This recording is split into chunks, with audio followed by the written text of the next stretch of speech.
L'imitation de Jésus-Christ, livre 4e, chapitre 7. De l'examen de conscience et du propos de s'amender. Jésus-Christ. Il faut sur toute chose que, pour célébrer, toucher et recevoir ce sacrement, le prêtre de Dieu s'en approche avec une parfaite humilité de cœur, avec un profond respect, avec une foi pleine, avec une intention pure d'honorer Dieu. Examinez avec soin votre conscience et rendez-la, autant que vous le pourrez, pure et nette, par une contrition véritable et une humble confession, en sorte que vous ne sentiez et ne connaissiez rien en vous qui vous pèse et qui vous cause des remords, et qui vous empêche de vous y présenter librement. Ayez regret de tous vos péchés en général, et en particulier affligez-vous et gémissez davantage des fautes où vous tombez tous les jours. Et si le temps le permet, confessez à Dieu dans le secret de votre cœur toutes les misères où vous réduisent vos passions. Gémissez avec douleur d'être encore si charnel et si mondain, si peu mortifié dans vos passions, si plein de mouvements de la concupiscence, si peu vigilant à la garde de vos sens,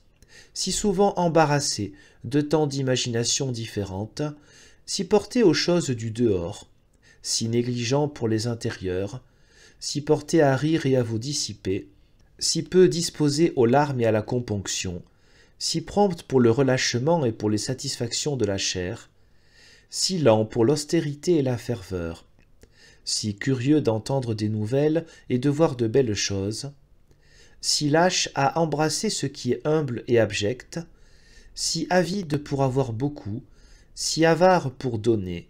si serré pour retenir, si inconsidéré dans vos paroles, si peu capable de vous taire, si déréglé dans vos mœurs, si indiscret dans vos actions,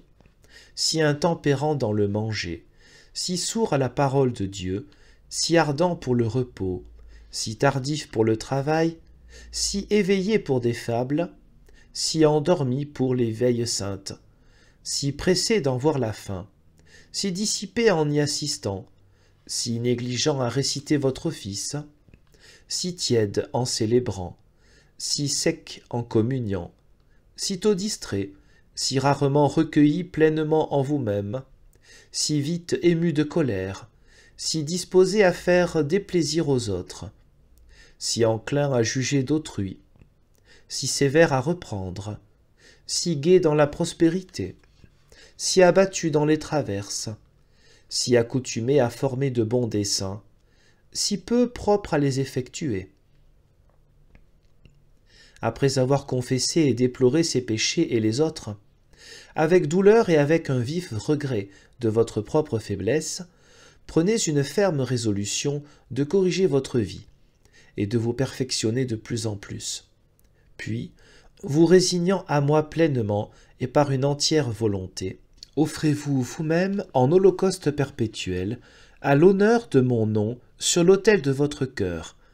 en remettant entre mes mains avec foi votre corps et votre âme, afin qu'en cet état vous soyez digne de vous approcher pour offrir à Dieu le sacrifice et recevoir avec fruit le sacrement de mon corps. Car il n'y a point d'oblation plus digne, ni de satisfaction plus grande, pour effacer les péchés, que le sacrifice pur et entier de soi-même à Dieu, en le joignant à l'oblation du corps de Jésus-Christ dans la messe et dans la communion. Si l'homme fait ce qui est en lui, et s'il se repent véritablement toutes les fois qu'il s'approchera de moi pour demander pardon et grâce, je promets, dit le Seigneur, moi qui ne veux point la mort du pécheur, mais plutôt qu'il se convertisse et qu'il vive, que je ne me souviendrai plus de ses péchés, et qu'ils lui seront tous pardonnés. Ézéchiel 18, 22, 33, 11.